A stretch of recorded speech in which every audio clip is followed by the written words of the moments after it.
میزان، میزان کہتے ہیں ترازو کو، میزان اس کو کہتے ہیں ترازو کو۔ تو قیامت کے دن اچھے اور برے اعمال تولنے کے لیے کیا ہوگا؟ میزان، میزان عدل، میزان عدل یعنی انصاف کا ترازو، انصاف کا ترازو۔ اچھا میزان کیا ہوگا؟ میزان حقیقت میں ایک ترازو ہوگی، کیا ہوگی؟ ایک ترازو جس کے دو پلڑے ہوں گے۔ کتنے؟ دو پلڑے، ایک پلڑے میں نیکیاں تولی جائیں گی اور دوسرے پلڑے میں برائیاں تولی جائیں گی۔ میزان قائم کرنے کا مقصد یہ ہے کہ اللہ تعالیٰ کا عدل و انصاف خوب ظاہر ہوتے ہیں اور لوگ اپنے اچھے اور برے اعمال کو اپنی آنکھوں سے تولتا ہوا دیکھیں۔ قرآن کریم میں اللہ تعالیٰ فرماتے ہیں اور ہم قیامت کے دن ایسی ترازو لا کر رکھیں گے جو سراپا انصاف ہوگا، چنانچہ کسی پر کوئی ظلم نہیں ہوگا، اور اگر کوئی عمل رائی کے دانے کے برابر بھی ہوگا تو ہم اسے بھی سامنے لے آئیں گے اور ہم حساب لینے کے لیے کافی ہیں۔ اللہ تعالیٰ فرماتا ہے، ٹھیک ہے، انسانوں کو اس دن ترازو کے سامنے پیش کیا جائے گا، اس کے دونوں پلڑوں کے درمیان انسان کو کیا کیا جائے گا؟ کھڑا کیا جائے گا۔ اس میزان کو، اس میزان کو کیا کیا؟ ایک فرشتے کے سپرد کیا جائے گا، جس کی نیکیوں کا پلڑا بھاری ہوگا تو یہ اس کی نجات کی نشانی ہوگی۔ جس کی نیکیوں کا پلڑا کیا ہوگا؟ بھاری ہوگا، یہ نجات کی نشانی ہوگی۔ وہ ہے نا فَمَّنْ ثَقُلَتْ مَوَازِينُهُ فَهُوَ فِي عِيشَةٍ رَاضِيَةٍ، جس کی میزان کا پلڑا بھاری ہے نیکیوں کی وجہ سے تو وہ خوشی میں ہوگا، عیش میں ہے نا۔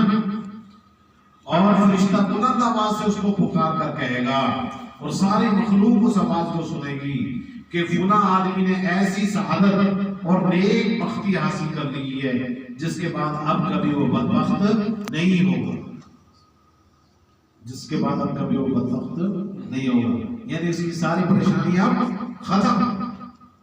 اور جس کی نیکیوں کا پلڑا ہلکا ہوگا فَمَّنْ خَفَّتْ مَوَازِينُهُ،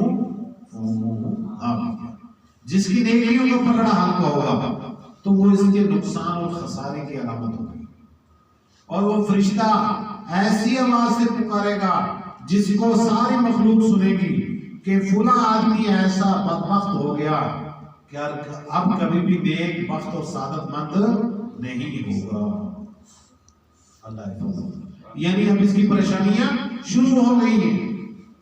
میزان عدل قائم کیے جانے کے وقت کوئی کسی کو یاد نہیں کرے گا، سب کو یہی فکر ہوگی کہ اس کے نیک اعمال کا وزن بھاری ہو جائے۔ اب پتہ نہیں وہ اس ٹینشن میں لوگ ہوں گے میرے عمل کا جو ہے وزن بھاری ہے یا ہلکا۔ جس کی ایک نیکی بھی گناہوں سے بڑھ گئی وہ جنت میں داخل ہو جائے گا، اور جس کا ایک گناہ بھی نیکیوں سے بڑھ گیا وہ دوزخ میں داخل ہوگا، اور جس کی نیکیاں اور برائیاں دونوں برابر ہوں گی تو وہ کچھ مدت تک آراف میں رہیں گے۔ کس میں رہیں گے؟ آراف۔ آراف کیا ہے؟ جنت اور جہنم کے درمیان ایک جگہ، جنت اور جہنم کے درمیان ایک جگہ ہے، اس کو کہتے ہیں آراف۔ یعنی اگر نیک اعمال زیادہ ہوئے آدمی کہاں چلا گیا؟ جنت میں۔ برے عمل زیادہ ہوئے تو آدمی کہاں چلا گیا؟ جہنم میں۔ لیکن کچھ لوگ ایسے بھی ہوں گے نیکیاں بھی برابر ہیں اور گناہ بھی برابر ہیں، تو وہ کہاں جائیں گے؟ آراف میں۔ کہاں میں؟ کہاں جائیں گے؟ آراف۔ آراف کہاں ہے؟ جنت اور جہنم کے درمیان ایک جگہ اللہ تعالیٰ نے بنائی ہے۔ پھر اللہ تعالیٰ کی رحمت سے جنت میں چلے جائیں گے، وہ لوگ بھی جنت میں چلے جائیں گے۔ بندوں کے اعمال پیش کیے جانے کے وقت برے لوگ نامہ اعمال کا انکار کریں گے تو اللہ تعالیٰ ان کے اعضاء و جوارے یعنی ہاتھوں پیروں وغیرہ کو بولنے کی طاقت عطا فرمائے گا، تو وہ جو ہاتھ پاؤں ہوں گے وہ بھی اس کے عمل کی گواہی دیں گے۔ آئیے سمجھ، الیوم نختم علی افواہہم وتکلمنا ایدیہم وتشہد ارجلہم بما کانوا یکسبون۔ آج منہ پر کیا لگا دی جائے گی؟ مہر۔ ہاتھ اور پاؤں اس چیز کی گواہی دیں گے جو تم کام کیا کرتے تھے، اعمال کیا کرتے تھے۔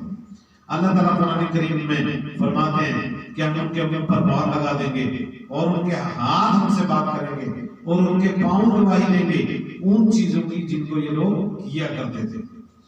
اب ہم مسلمانوں کا عقیدہ اس کے بارے میں کیا ہونا چاہیے؟ ہم مسلمانوں کا عقیدہ یہ ہے کہ قیامت کے دن اعمال کا حساب ہونا اور اعمال تولنے کے لیے میزان عدل کا قائم ہونا، یہ بالکل حق اور سچ ہے، یہ بالکل حق اور سچ ہے۔ اس پر ایمان لانا فرض ہے، ضروری ہے۔ جو بھی اس کا انکار کرے وہ مومن نہیں ہے، وہ مسلمان نہیں ہے۔ اچھا، یہاں پہ ایک بات اور بھی ہے کہ جنت میں جانے کے لیے جہنم کے اوپر ایک پل قائم کیا جائے گا۔ جنت میں جانے کے لیے جہنم کے اوپر سے ایک پل قائم کیا جائے گا، اس پل کو کہتے ہیں پل صراط۔ کیا کہتے ہیں؟ پل صراط، جو بال سے زیادہ باریک ہے اور تلوار سے زیادہ تیز۔ بال سے زیادہ باریک، تلوار سے زیادہ تیز۔ اعمال کے وزن کرنے کے بعد لوگوں کو پل صراط پر سے چلنے کا حکم ہوگا۔ ہر آدمی پل صراط پر سے گزرے گا۔ سب سے پہلے حضور صلی اللہ علیہ وسلم اپنی امت کو لے کر گزریں گے۔ ایمان والوں کی پل صراط کے اوپر سے گزرنے کی حالت و کیفیت ایمان اور نیکیوں کے اعتبار سے الگ الگ ہوگی۔ کوئی تو پلک جھپکنے کی مدت میں اس پل صراط پر سے گزر جائے گا، نیک آدمی ہوگا اور جو نیکیاں اچھی ہوں گی اور اللہ کی رضا کے لیے عمل کیے ہوں گے تو پل صراط پر سے پتہ کیسے گزر جائے گا؟ جیسے ہم آنکھ یوں کھولتے ہیں اور آنکھ یوں بند کرتے ہیں، پلک جھپکنا اسے کہتے ہیں، پلک جھپک۔ اتنے میں وہ کہاں چلا جائے گا؟ وہ پل صراط پار کر جائے گا۔ اور کوئی پل صراط کیسے پار کرے گا؟ جیسے بجلی ہے نا، بجلی کا بٹن یہاں دبایا تو سیکنڈوں میں کتنی میل دور چلی جاتی ہے، ایسے وہ جو پل صراط پار کر جائے گا بجلی کی طرح، اور کوئی سوار کی طرح، اور کوئی تیز گھوڑے کی طرح، اور کوئی اونٹ کی طرح۔ اور جو کفار اور مشرکین اور منافقین ہوں گے وہ اس پل پر سے پھسل کر کٹ کر دوزخ میں گر جائیں گے۔ کس میں؟ دوزخ میں گر جائیں گے۔ بعض گنہگار مومنین بھی اپنی بد اعمالیوں کی وجہ سے جو ہے کس میں گر جائیں گے؟ دوزخ میں جا جائیں گے۔ پھر کچھ مدت کے بعد دوزخ سے نکال لیے جائیں گے۔ پل صراط پر اندھیرا ہوگا۔ کیا ہوگا؟ اندھیرا ہوگا۔ صرف ایمان والوں کو ان کے اعمال کے برابر نور عطا کیا جائے گا، جس کی روشنی میں وہ پل صراط کو کیا کریں گے؟ پار کریں گے۔ اب یاد رکھیں، یہ بھی عقیدہ اور ایمان لانا ہم پر فرض ہے کہ پل صراط حق ہے، پل صراط حق ہے، سچ ہے، اس پر ایمان لانا، اس پر یقین کرنا ضروری اور فرض ہے۔ جو بھی پل صراط کا انکار کرے یا اس کے بارے میں شک کرے گا تو وہ مسلمان نہیں رہے گا، وہ مومن نہیں بلکہ کیا ہو جائے گا؟ کافر ہو جائے گا، اسلام سے خارج ہو جائے گا۔